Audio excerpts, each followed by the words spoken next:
or some South American stuff. Like syrup. Okay.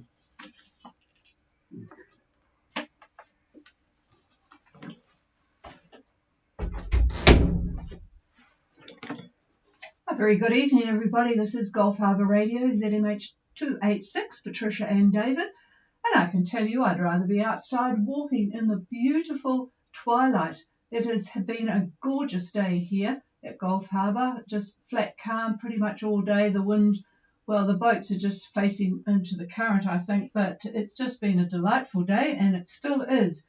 2 knots, the boats are facing southeast, 1026 even.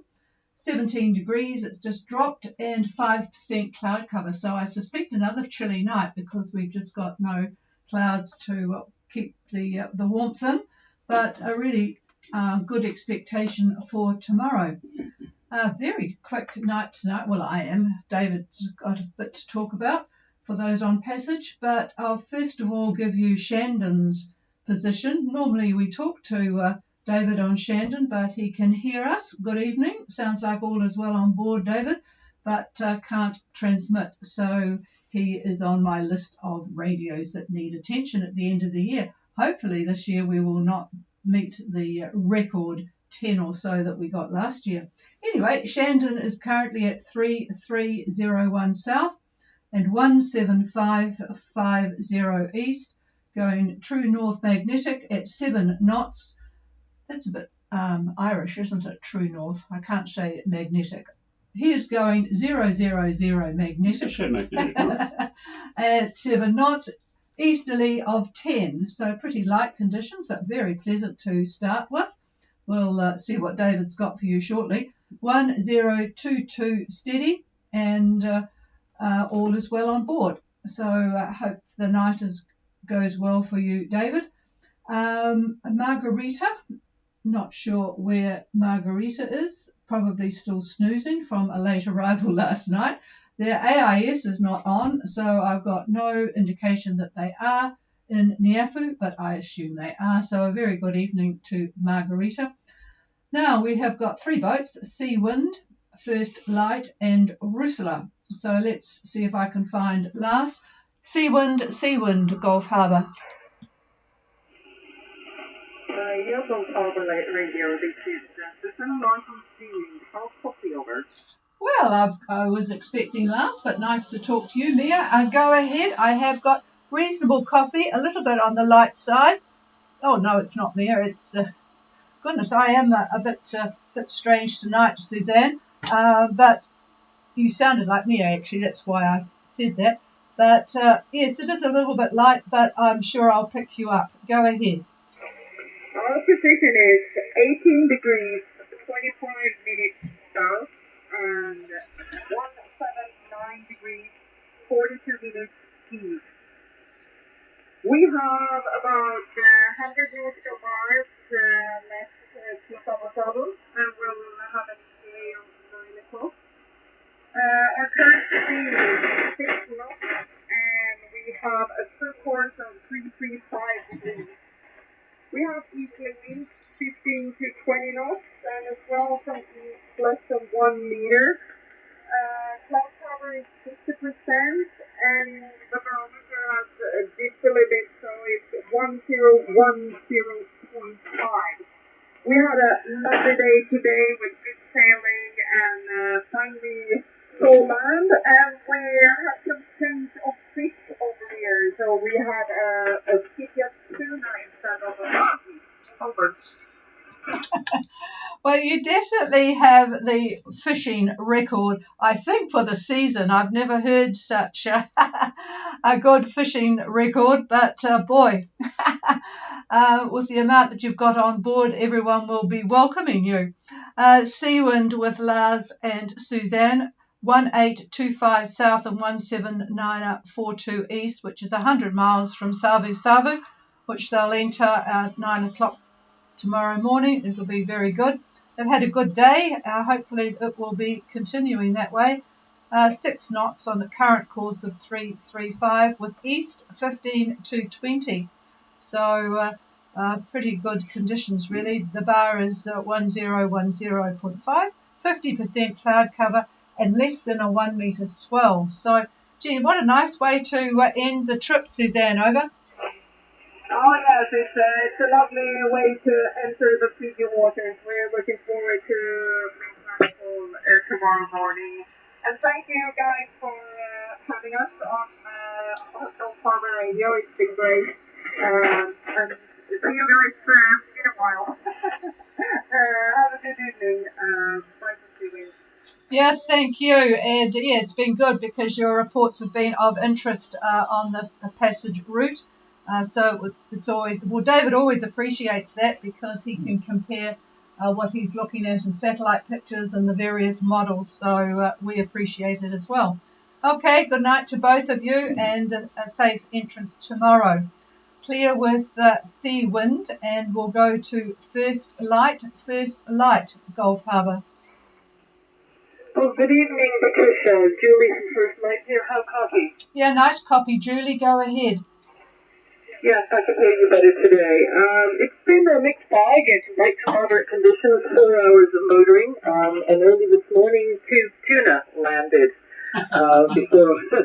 before 9 o'clock.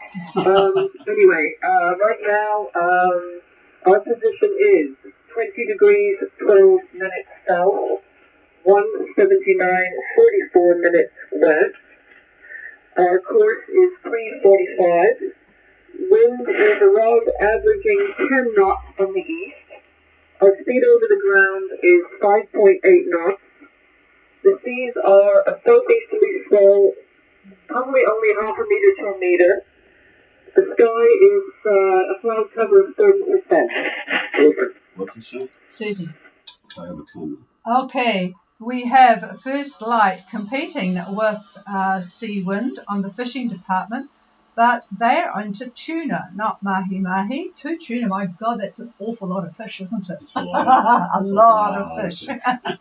Wow. 20, 12 south, 179er, 44 west, 345 true, so I'll be crossing the date line shortly, 5.8, nice conditions, 30% cloud cover, 10 knots of easterly, and very small, half to 1 metre southeast swell. Just stand by, David has a comment. Hi, Suzanne. Boy, that's... Julie. Oh, Julie. Yes, this is the tuna people. The tuna people. Boy, I apologize for that. Anyway, I have a question. So, if you were to look to your south, do you see a bank of clouds? Over. She'll probably have to jump up. Just right here, stand by.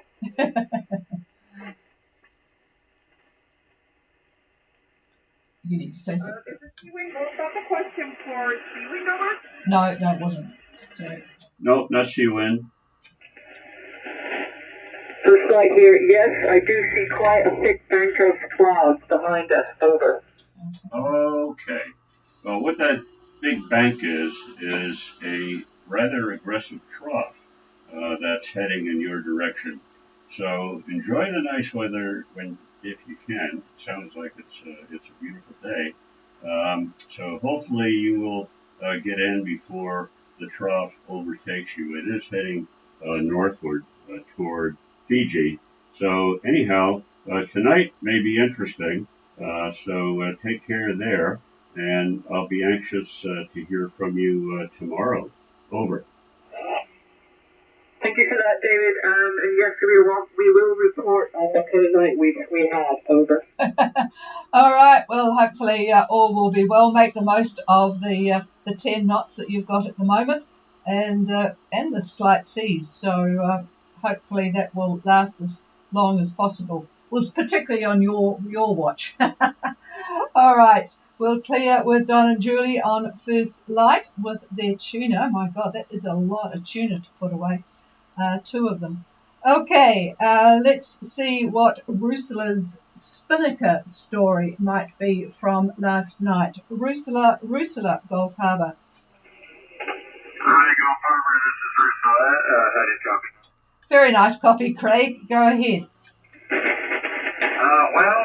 We took the Spinnaker down shortly after quitting started to pick up. The sail is so big, we didn't want to take it down at night. So, but we've been having some great sailing.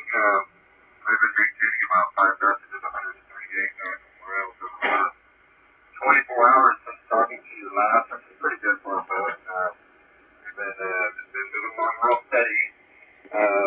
We got a light winds now, and that's okay with us because at this point we're looking to probably just go into service on a Friday morning, so that we don't have to pay late fee, overtime fees or anything like that. So we don't mind going a little bit slower at this point.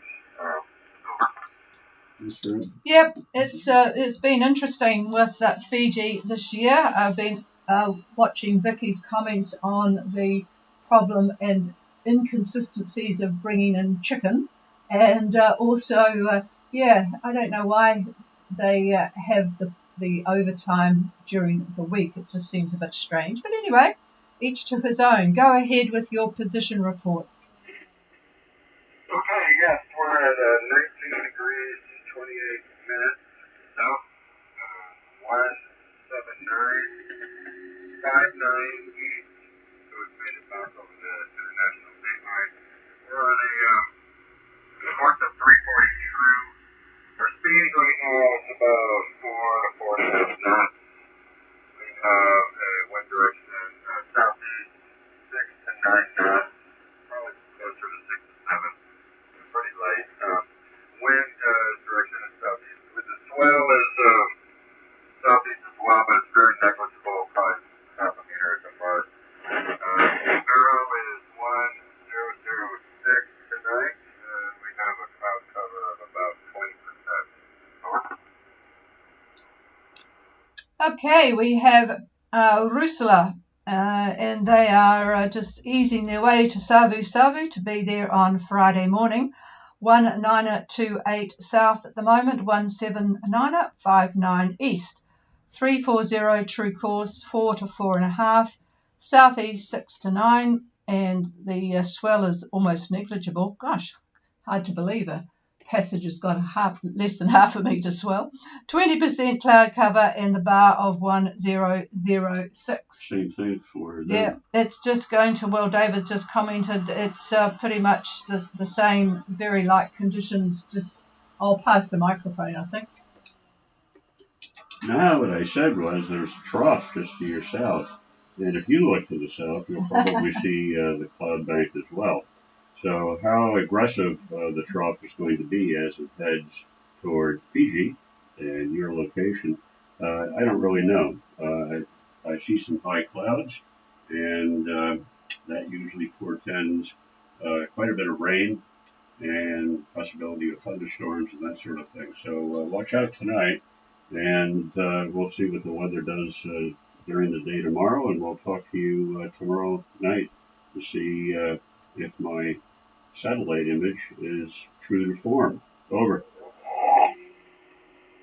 Yeah, good copy on that. Your model should be going up to 20, I guess, over the next 24 hours or so. But we'll be ready for that. Well, we sure envied these folks, First Light and Seaway catching all this fish. We've had a couple of that we got away today. I don't know, I bought fishing lures from Temu, and they clipped, failed twice on those, and so I'm thinking maybe I need to spend a little bit more on lures next time. Well, of course, it might be a big plan from the Chinese to make sure that the fishing grounds will be good for their boats, they're quite numerous in the area that you're in. So it could be a plot that, that they've sort of sell you cheap lures and they don't work because of the crimping. Anyway, well, yep. I tell you what, sometimes the homemade lures, with we used to always keep the with that sort of silver paper thing. It's not paper, it's some special breed of plastic, but that seemed to work well when I turned it around the top of the lure and cut it in small bits. That seemed to attract them. But yeah, sometimes just your own lures work just as well. But yeah, there's certainly Seawind and First Light or Seawind particularly, have got the record this year. But yeah, that's a damn nuisance, isn't it? All right, well, we'll see what happens tonight. Hopefully it will be not too disturbing for everybody trying to sleep, and we'll talk to you tomorrow. All right, I am going to hold on anybody else until I hear from David. We had a really interesting morning today, by the way. It really made us want to get out there in the ocean because we went to the David Attenborough. It's sort of his swan song production, a film 2 hours long almost. He's 99 years old, and it was a superb production on the big screen. Might tell you about it at the end. But anyway, here's David. All right. Good evening to everyone listening on a beautiful day here in Gulf Harbor, as the chief mentioned. I'll start off with the weather from Fiji down to Raoul Island, which, as most of you know, is just north of New Zealand. There is a great deal of convective activity evident on satellite imagery. Yesterday we talked of a semi-stationary front, but I didn't talk of weather to the north, which will illustrate how unstable the tropics are this week. So today, an active trough runs from the Solomons to Rotuma, which is just northwest of Fiji. Runs from Rotuma to Wallis, goes on to Samoa, and onward to the northern Cooks. Then there's another trough that runs from northern Fiji, just north of Fiji itself, to northern Tonga, onward to Niue, and then continues on to the southern Cooks. And another trough that I explained yesterday runs from the Solomons through New Caledonia and onwards to hook up with the quasi-stationary front that runs from Lord Howe to Norfolk Island, onward to Raoul, then eastward to 160 west. So, moving very quickly now to Fiji, back to Fiji, the northern trough that I mentioned is going to drop south to affect Fiji, while another trough that I was just talking about with boats is expected to approach Fiji from south later on Friday. So it's slow moving, but it is moving. So, in fact, quasi-stationary means moving about 5 knots. Anyhow, this trough is the one from Lord Howe to Raoul, moving north. So, yes, there's more fun to follow if you're following me so far. So, moving to New Zealand and those yachts that are running northward, let's see what conditions look like. So, to start, we have the next high, that's in the mid-Tasman, and we have a depression that's just northeast of the Chathams. Now, the flows from these two systems, they meet up pretty much on the dateline, providing suitable southeast winds for the yachts that are underway from New Zealand. So now, there are two wave trains, southwest swells from the high and southeast swells from the depression. These two wave trains, they meet up at roughly 32 south and 175 east. So you could expect pretty bumpy conditions at this point. The waves more or less stabilize at about maybe 30 south, expected to be about 2.5 meters, give or take. And then they rise to 3 meters at about 27 south by lunchtime tomorrow. So now for the winds. By around suppertime tomorrow at 30 south, winds pipe up to about 20 to 25 knots from the southeast. Anyone making it to 25 south by late Friday, the winds really get up there, really strong, 25 to 35 knots east, southeast. And at 25 south, you are at the southern edge of the quasi-stationary front. So if you are faster than the northward speed of the front, well, let's just make sure all the hatches are snugged down and the seasick pills are on hand. So moral is don't rush north. And so that's the summary of what I see going on in the Southwest Pacific. And with that, I'll pass it back to the chief. All right, that sounds interesting, I suppose. Yeah, interesting. This is Gulf Harbour Radio. Is there any questions or comments? Please call.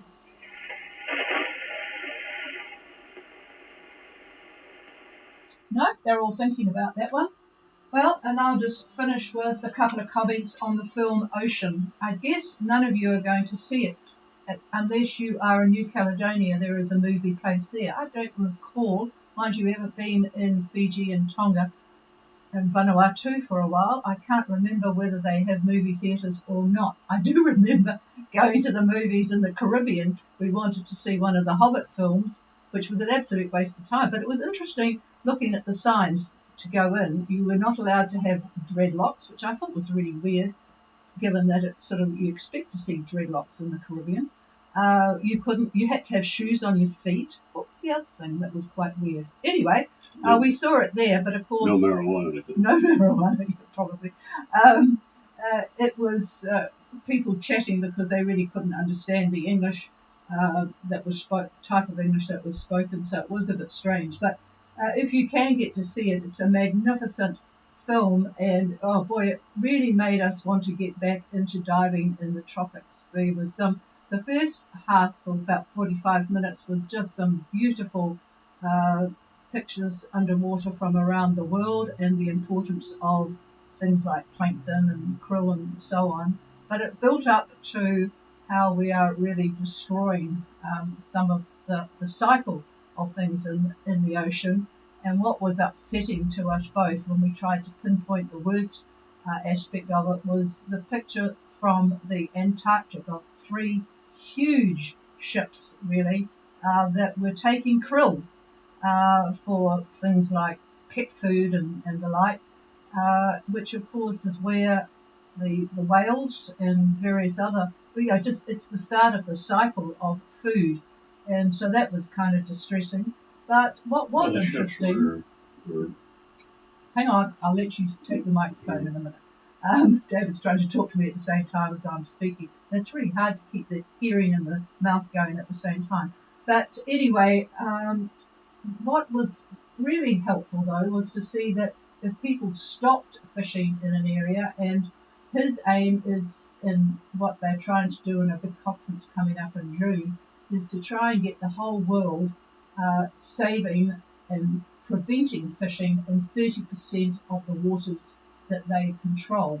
Now, that, of course, doesn't help areas such as the Antarctic, which nobody really controls, and some big parts of the ocean. But the coastal waters, that would be really, really good. And it showed that where that has been done, the benefits are enormous, and the life actually rebounds within 10 years, which was really quite satisfying to hear. But anyway, it is a great movie, and if you do get a chance to see it on a big screen, then please take that opportunity.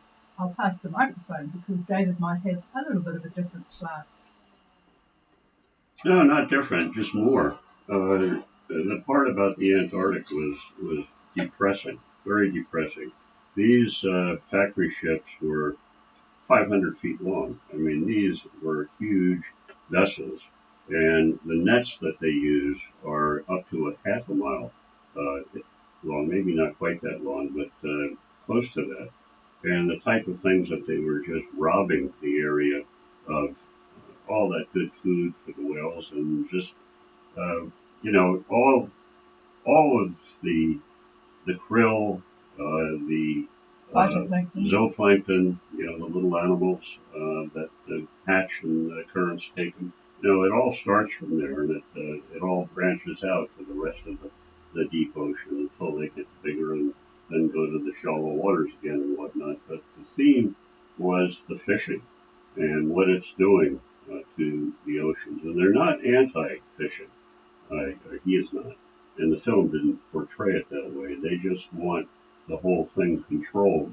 In other words, this was another bad part of the film to watch, was the bottom trawling, where these big nets are chained so that the chain is just dragging over the bottom and literally destroying. And they've got films of all of this happening, and it was just very depressing to look at. And I know that they have drag boats that can drag in mid-water and that sort of thing, and they're not against that, but they're against overfishing. And in this business of 30%, he's got a belief that if 30% of the coastal waters that countries are in control of, if they could manage 30% to put in, what would you call it? Fishing bans. Fishing bans, not necessarily a ban, but to have a controlled area of how many fish you can take and so forth and so on. Apparently, the oceans can rebound very, very quickly.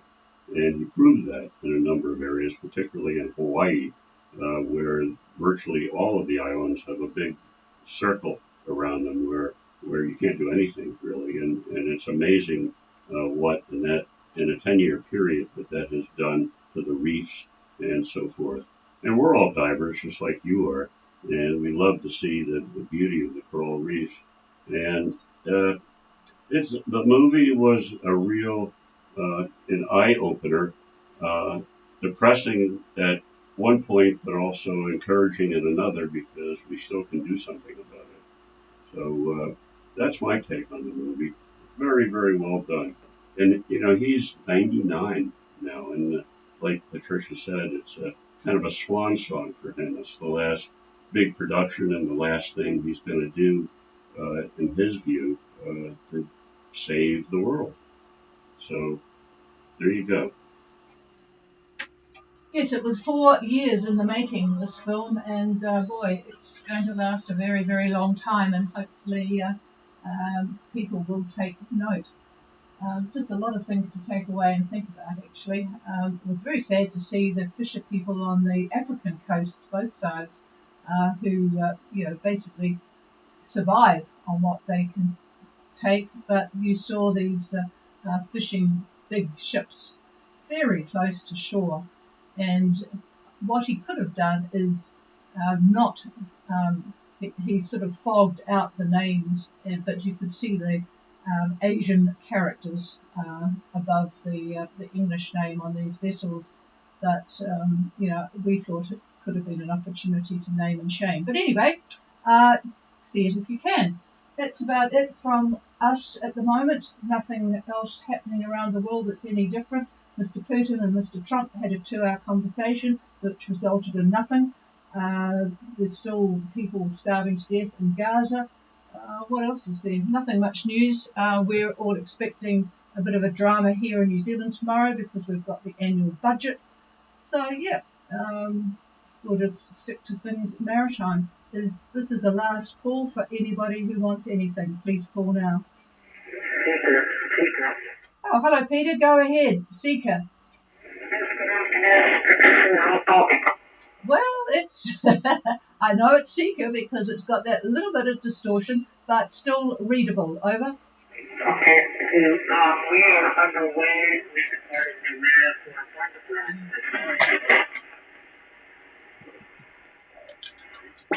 You didn't stay long in eating croissants and so on. Go ahead with your position, Peter. We are at 3240 south, 16521 east.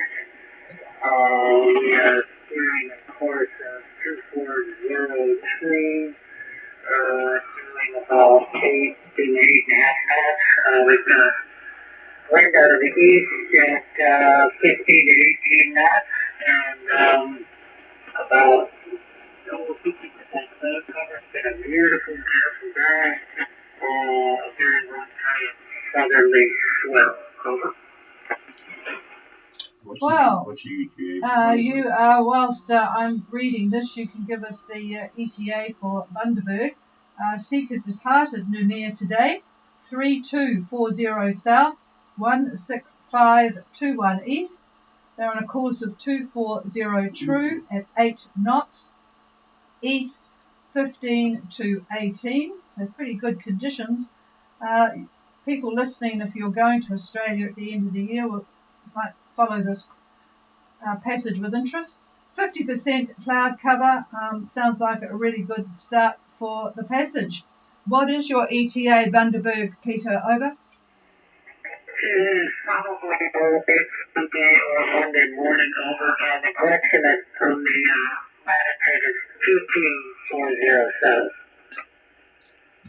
Sorry, I should have picked that up. 32 would have put you here. 2240 south. And Monday for Bundaberg. They're having great floods in the area down a little bit further south of there, certainly around the rivers in the top of New South Wales, but hopefully doesn't reach up to Bundaberg. Okay, I'll just see if David's got any comments, but we'll probably, stand by. No, the trip looks pretty good. The trough that's running, actually looking at it right now, running from more or less Coffs Harbour, and then it goes on to Norfolk, so that's the quasi-stationary trough that I talked about earlier. And the one that goes up to Noumea is affecting the southern part of Noumea, so you have escaped most of that. But the winds look pretty good to Bundaberg right through Monday, and that trough is probably going to dissipate in the area that you're going to be sailing as the days roll on. In fact, the southern edge of the trough just sort of rotates downward to the mid-Tasman, and then it's going to head toward New Zealand as the high goes east. But anyhow, it's looking pretty decent for your trip. I don't see anything really that's of any hazard. Small high developing just to your south later. It doesn't have a closed isobar, but you've got anticyclonic flow. So I'd say you picked a pretty good one. Over. Roger, yeah, that's what we that's been our plan, is to get back to Australia and repeat our 3-year trip that we did there prior to COVID, and we'll get down to Tasmania in a couple of years. And it's all good. We had some substantial fish right there, 150-pound plus line today. What did you say? Yeah, something 150-pound test line, but I didn't. You got something on a 150-pound test line, but what was it? Over? Not sure, because it broke the line right as it hit, but I think it was something you would not have wanted to drown out. No, I could appreciate that. Boy, there's some, a couple of people have had some, 2 or 3 broken lines, so there are some big things out there. Actually, that came out in this film too, that in places that they had, an area that they had protected for a while and had nothing in it, and now even the very big fish, the sharks and things, are coming back. So, well, it must have been pretty big. Yeah. And you certainly wouldn't have wanted to have dealt with that. All right, Peter, we'll talk to you again tomorrow. Sounds like a nice end. It's interesting, the number of people that spend quite a lot of time in Tasmania. We've got friends that just go there and do stay a couple of years. It seems a lot of, and when you look at the detail, there's so many inlets and things to explore. You think, oh, it's a cold, windy place, but it's not, because you've got so many protected anchorages and great walks. And yeah, I can see that might be a nice thing to do. All right, we'll clear with you and talk to you again tomorrow. Is there anybody else? Somebody. There is somebody there. I'll need to make sure that I can hear you, and I might need a relay. Could you come again with your boat name a couple of times, please?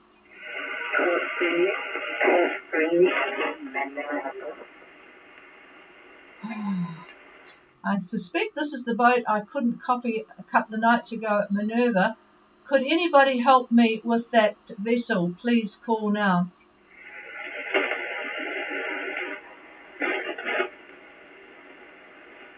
No, I don't know if any of the boats that have been on, First Light, Rusla, Tika, is there anybody that can copy that boat, can at least tell me where they are calling from?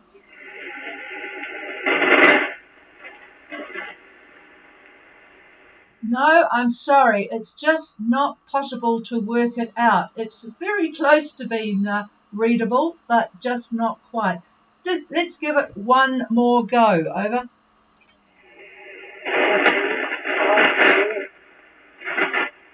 No, unfortunately, it came with a burst of static that time. So sorry about that, but no, I suspect you are working on the problem because it's better than it was the first time we heard it, but still not able to copy you, unfortunately. If you can send an email or get somebody to send an email, it would be good to know where you are so that we make sure that we cover the weather in that area. Our email, folks, is ghradio, that's short for Gulf Harbour Radio, ghradio at extra, which is just xtra.co.nz. And if you want to send a WhatsApp, it's 64 for New Zealand, 21024 73044. So that's 64 for New Zealand, 21024 73044. And it would be good to know who that vessel is. I'm sure someone would be able to send something for you. Okay, that's about it from us. I think there's nobody else. I'm just looking over David's shoulder at some. Oh, that doesn't look very good. What day is that? That's Monday. Oh, that's a week away. Yeah. Okay, we will be back again tomorrow. Have a very good evening, everybody. This is Gulf Harbour Radio Clear.